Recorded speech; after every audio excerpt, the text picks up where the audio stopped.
You wanted the best. You've got the best podcast. The hottest podcast in the world.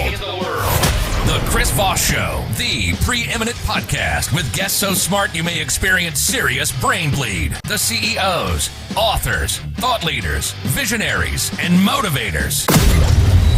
Get ready. Strap yourself in. Keep your hands, arms, and legs inside the vehicle at all times, because you're about to go on a monster education roller coaster with your brain. Now, here's your host, Chris Voss.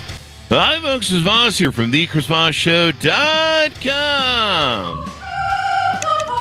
Ladies and gentlemen, the Our Lady season that makes it official. Welcome to 16 years and 23 episodes of the Chris Voss Show, bringing you the most brightest, smartest people on the show, interviewed by an idiot with a mic as the host.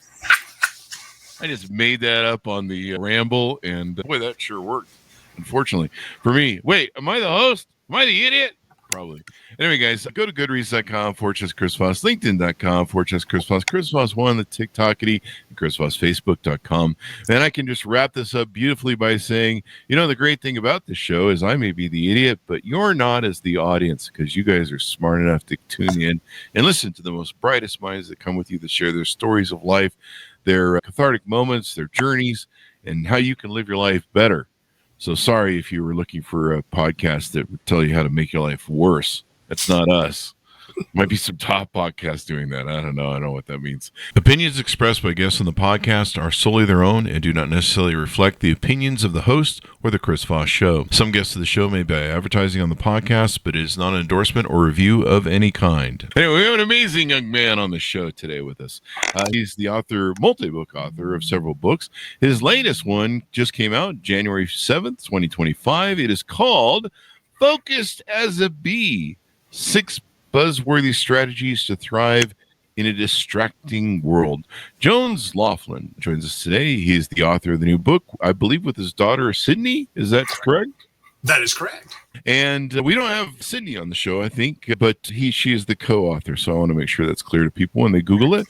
We're going to be talking to him about his insights, his experience, his life's journey, and why you should be focused as a bee. He's going to sting you. Jones is president of Helping Others Prepare for Excellence Incorporated. As a keynote speaker for 3 decades, he's empowered countless individuals to make better choices with their time, enabling them to both thrive professionally and personally.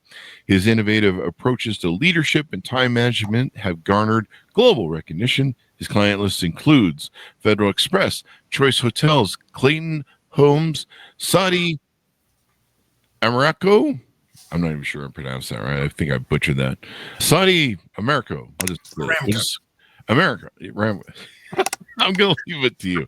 And the United States military. I just got hung up on that. I'm going to have to go figure out what that is. Next time I'll just say Saudi. Excuse me. So welcome to the show, Jones. How are you? Oh, who wouldn't be great now after that introduction? I was just trying to figure out when you breathe. When I heard you rambling that off, I thought, has he got an oxygen tank, strapped somewhere on him that just pumps in air to his lungs? Because you just rattled that off without ever going, so that was incredible. I don't have a brain, so there's no reason to get oxygen to it. So just give us your .com and tell us where people can find you on the interwebs. Sure, absolutely. JonesLoflin.com. That's LOFLIN.com is a great place to find me, to find out about the work that I do. For your listeners that are on LinkedIn, I post a lot of content on LinkedIn because I do a lot in the business community. And so you can just type my name into the LinkedIn search box, and love to connect with folks there so they can learn more about my work. Of course, the website for the book is focusedasab.com. Focusedasab.com. Focusedasab.com. So give us a 30,000 overview. What's in this new book? Sure, absolutely. Subtitle says it best. It's how to stay focused in a distracting world. We take principles. I say we because, yes, my daughter, Sydney, wrote this book with me. We take principles from the world of honeybees and beekeeping that people can apply to their own lives to make sure that what they say is important is actually getting done. Mm-hmm. Get done. So what is the give us the it's a I don't know if an allegory, metaphor is the right words, but I flunked second grade. So basically give us the story of this young lady that's in the book. Sure, absolutely. The young lady's name is Sydney. I'll explain more about that in a moment, other than the fact that she's my daughter. But Sydney's a young professional who finds that she's just not moving things forward, whether it be in her job or whether it be in her personal life. She just feels stuck in the status quo, and she's moving from one thing to another. And one Saturday morning, she happens to look outside her window and sees a swarm of bees who have taken light on a fence in her backyard, which is something common here in my part of the world. In fact, I was catching some bee swarms just a couple weeks ago. And so what happens is that she calls her best friend Alicia, who's a beekeeper, and says, "You got to get these things out of here. I hate bees." And so when Alicia comes over and sees the bees, they talk through some things about the bees, and Alicia convinces Sydney to actually keep the bees in her backyard and invites her to learn from those bees and her journey with Alicia in working with bees to learn principles about how to stay focused in the moment and how to get more of your most important things done. So that's the gist of the story. We do live in a distracting world. I mean, we've got the beeps, the notifications, the beeps, the bells, the dings.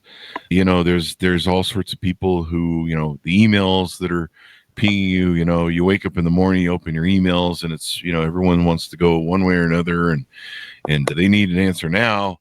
And the same thing with, you know, Facebook and social media. And a lot of people are there's kind of a dopamine sort of addiction to it sometimes, where people are just, you know, the fear of missing out, you know, where they're like, oh, I got to make sure I get all my notifications. I remember when Twitter first started back in the day, this is like in the early days, that I had friends that they would insist on reading every tweet that the people they followed had put out as they went to bed, but they wouldn't go to sleep until they had made sure they had read every tweet. I was like, you need to, that's probably, I don't know, those are the best choices in the world. And that was the early days of Twitter when it was, you know, there was some good stuff on there. There wasn't, you know, we're trying to overthrow the world. So yeah, it's kind of, there's so many beeps and distractions, and it's hard to get done. Even at 57, I go to bed and I'm like, God, this, you know, I want to do this and I want to do that. And what did you do today, Chris? Oh, you got pulled away by this, that, or the other. And so it's really hard not to get distracted and pulled away. Absolutely.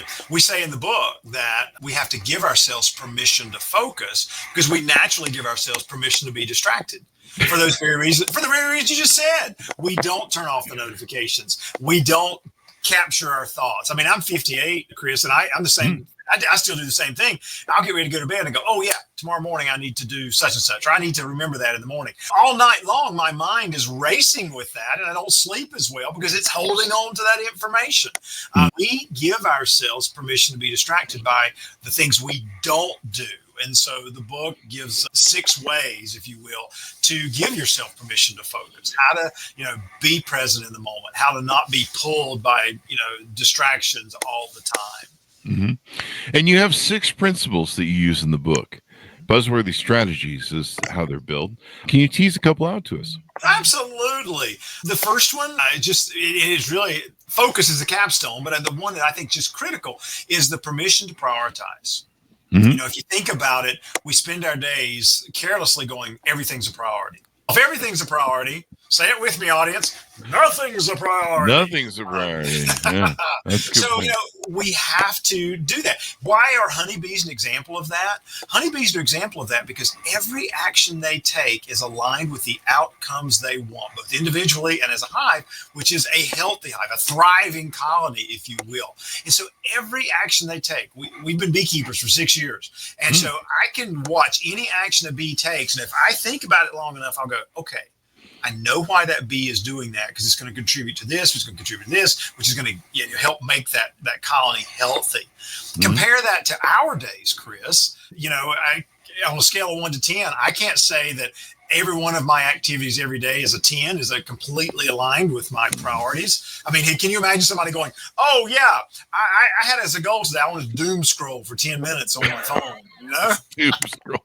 Yeah, you know. Yeah, no one has got that on their vision board, I think. Yeah, that's it. Yeah, nobody's got it on the vision board. Look at me. Permission to prioritize is one. Another one that's I think is really important is permission to be unavailable. We can unpack that one more a little bit later, but we're so available that we're inaccessible to what's really important. We're available to our inner thoughts. We're available to the environment around us. We're available to other people, and it just limits our ability to be effective.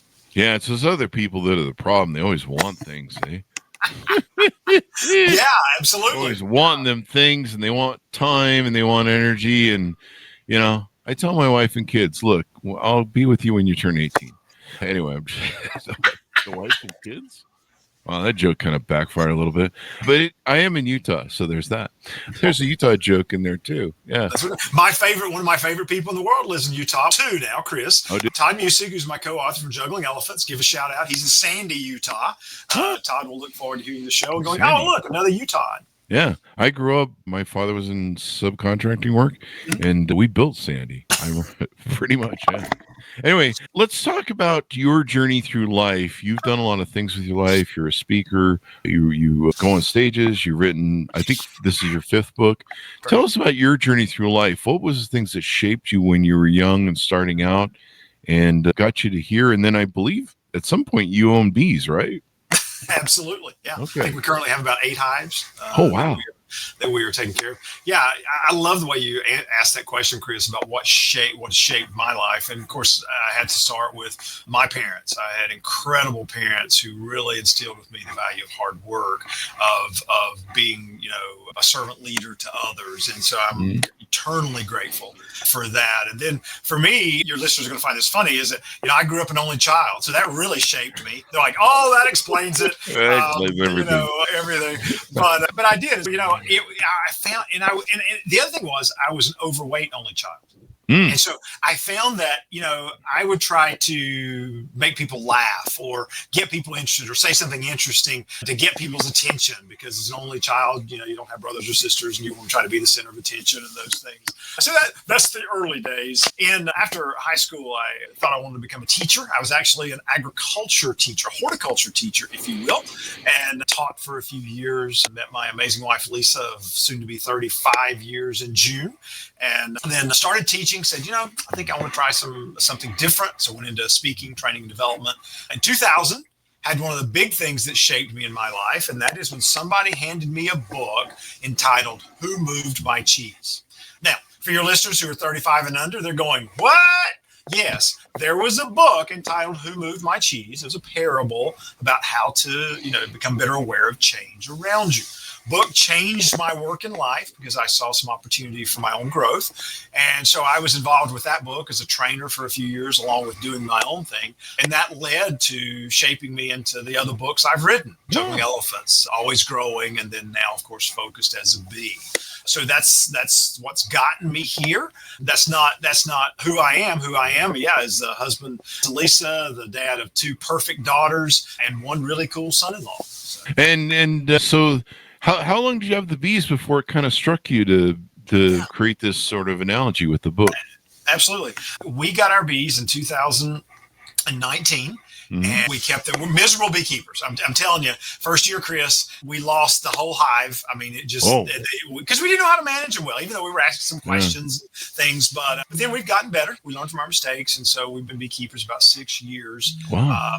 And probably into about the 2nd year of beekeeping, we started going, these creatures are amazing. Because you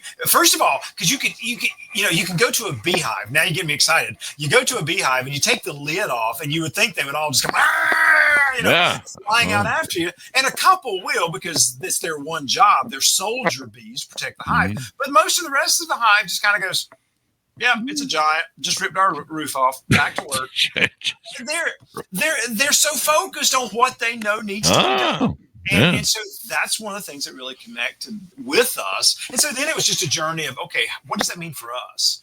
Because I think it's really important that you live what you write about in a book like this. And so Cindy and I started, talking about some ideas and different things. And eventually said, you know what? I think there's a book here.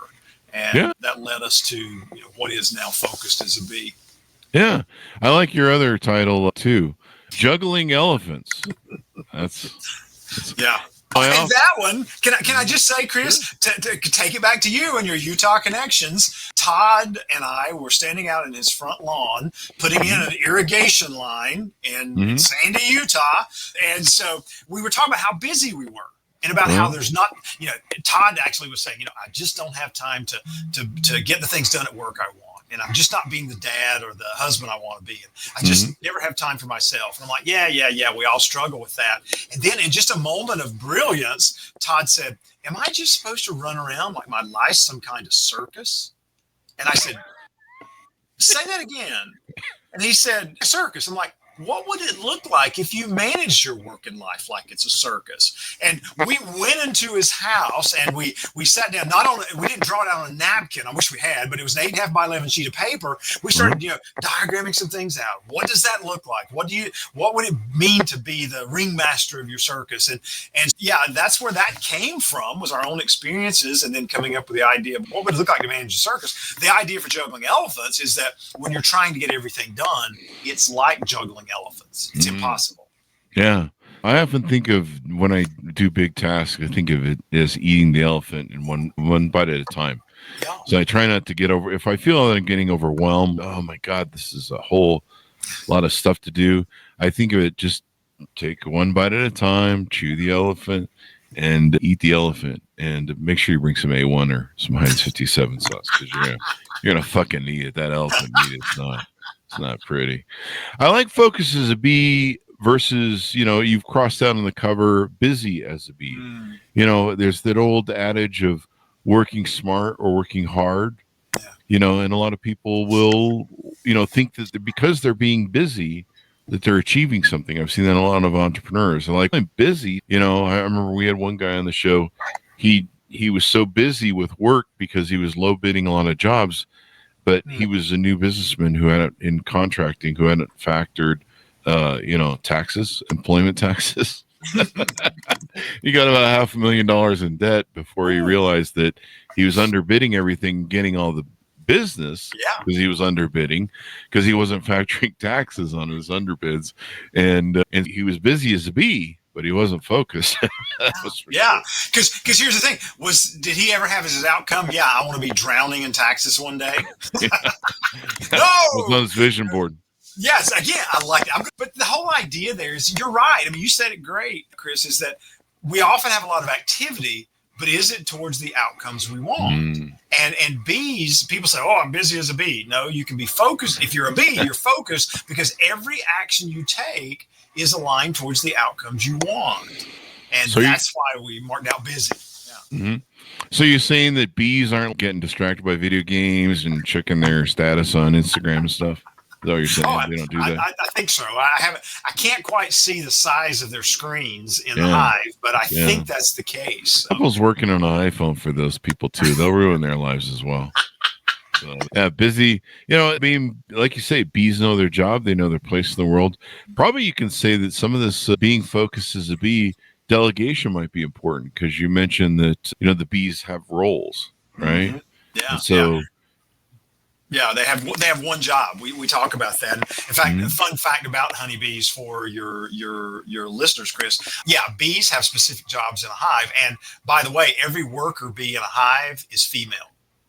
Oh. Okay, we'll pause there and let all the women go. Of course, who gets the work done? The male's role in a hive is one thing. And that is, if a new queen is hatched out, she needs to, be able to lay fertile eggs. So he needs to be available for her to help her to get pregnant. And that's the only purpose of a drone bee. And so they eat and they mate. And now the males in the audience are going, yeah, hold on. In the fall of the year, to conserve resources, the worker bees kick out the drone bees. Wow. So yeah, be careful when we think about what do we want to be. The whole idea of this one job, though, of having one job, that's a critical part of delegation. What is my one job? And if I'm doing somebody else's one job, if I'm doing responsibilities that somebody else really ought to be doing, I need to find ways to delegate either all or part of that to them so that they're doing what's most contributory to the success of the hive, whether that hive is a family or a business or an organization, and so that I can get my one job done based on my roles, responsibilities, the priorities, the needs of the moment. It's we need focus time. One of the things I found was, my audience has heard this story a lot.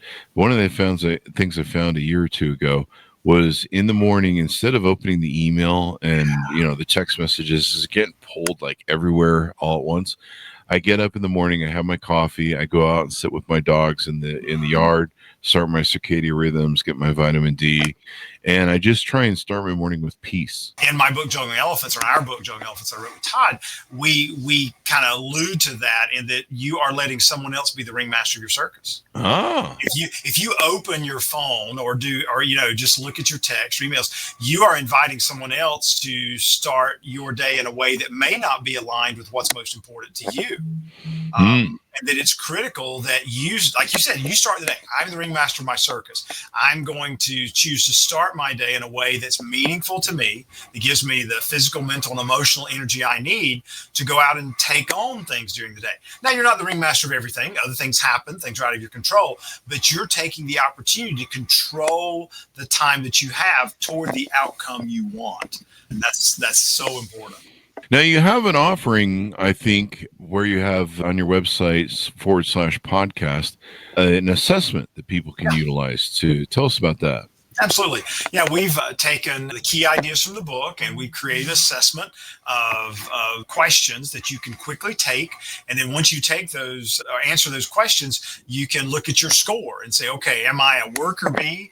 Am I a wandering bee? And you can kind of see what are those areas where you could focus on improving to get better at using your time more effectively. So yeah, they can get that at Loflin.com/podcast. And it's got a whole assessment of questions that you can reflect on and ask yourself, and of course utilize with the book. Tell us about some of the services you offer on your website and offerings you have there. Absolutely. My primary role is that of a keynote speaker. I speak to a lot of different organizations of all sizes, usually based around something like focus and productivity or work-life balance or success, time management. That's the second one. Then the third one would be leadership. And of course, they all grow out of some of the principles in my books. I also do other learning programs. Sometimes organizations want me to come in and facilitate strategic planning sessions or help them work through a challenge. The other service for me is that of a coach. I've been a professional coach since about 2017. I say professional in the sense that I've actually went through training so that I'm not just, trying to do something I'm not capable of. And so I coach executives, mid-level managers around some of those same topics that I speak about. So those would be my key services, along with the books that are available at my website or, of course, at Amazon and other places. Juggling Elephants. I like that's going to stick with me. I'm going to remember that. So what do executives that want to work with you for coaching and stuff, is there a minimum sort of thing that you require? Is there only certain people you work with? Maybe a financial, success thing that they have to have? Some people will only work with companies that are maybe smaller, mid-size, or large, right, et cetera, et cetera. All right. I typically find that people come to me, whether it be for coaching or for organizationally, by topic. They've got, I was talking to a client last week who's got a national sales meeting coming up, and he said, Jones, the challenge for my people is that they just have no work-life balance. Now, let me just time out. There is no balance in life. It's all about being in the right ring at the right moment, as we say in Juggling Elephants. But work-life balance is a term we use to identify a host of other challenges, just like we say, hand me a Kleenex when we mean a tissue. To me, it's a placeholder term. So work-life balance. Anyway, he said, our people are just really struggling with work-life balance. Would you come in and help us, develop some better strategies and plans on how to get to those other areas of our life? We call them rings in Juggling Elephants. People come to me by topic more than size of the organization. I try to find creative ways of making things work for an organization. I had an organization recently that just was so small that they couldn't bring me in for an on-site keynote, but they bought books, and I'm going to do a virtual presentation for them after they finish reading it. And so, yeah, my goal is not to put a stumbling block for folks, but is to find some way that they can leverage something I have to make better choices with their time, whether that be through reading, speaking, or coaching. Anything coming up? Any retreats, events you want to promote, future books, et cetera, et cetera? Let's start with the future books. The answer is no, not right now, because I am, and true to the book's message, focus is a bee. My goal is to get awareness out about this book, to develop tools around it. We're going to have more advanced assessments like the one that's at the website right now. But that's where I'm at with it. I want to make sure I'm not dividing my attention, diluting my effectiveness by already thinking about other books. Do I have some plans? Sure, but that's not where I want my attention to be right now. One of the things I'm excited about is the opportunity in a few weeks to be at the Choice Hotels Convention in Las Vegas, Nevada.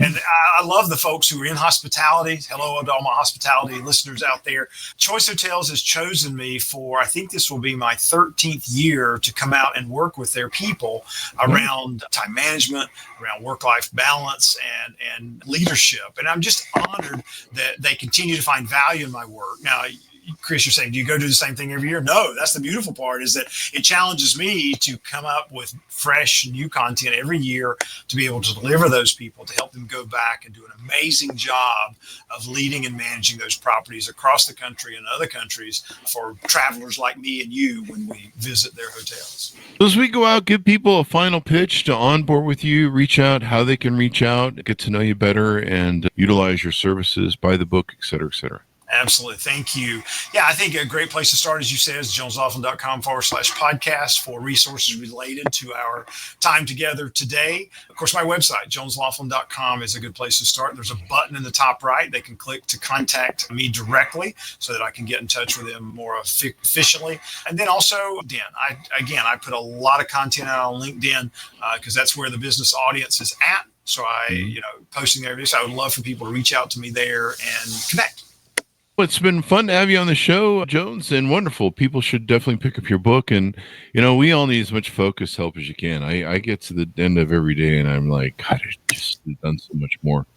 But there you are.